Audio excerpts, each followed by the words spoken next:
2.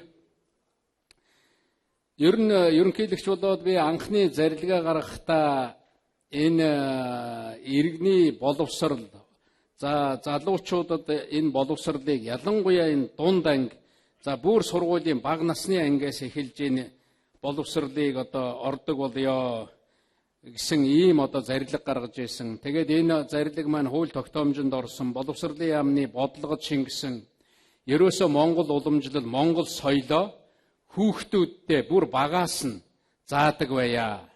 Хамгийн гол нь эхлээд тэр саваа бэлдэнэ гэж ярьдаг.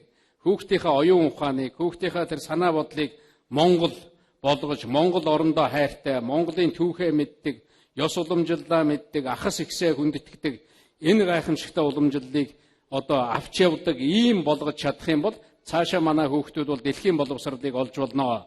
Тийм учраас эхлээд бид нар Монгол хүүхдийг төлөвшүүлэх явдал бол хамгийн чухал байдаг. Нэг ийм үг байдгийн. Ер нь бол эх орноо чи хайрлах хэрэгтэй. Эх орноо хайрлаад эх орноо мэдээд ирэх юм бол бүр эх орондоо дурлна. Хоёр хүний хоорондоо аваад үдсэн гэсэн бие биендээ хайртай байх юм бол дандаа бие биенийхээ төлөө сайн юм хийх гэж явдаг. Дандаа тэрний сайн сайхны төлөө явдаг. Эх орондоо ийм сэтгэлтэй байх юм бол тэр хүн насан туршдаа эх орныхон сайн сайхны төлөө өөрийгөө зориулна. Тийм учраас энэ боловсрал, энэ үжил санааг бүр багаас нь ингэж шингээж өгөхийг хичээсэн байгаа.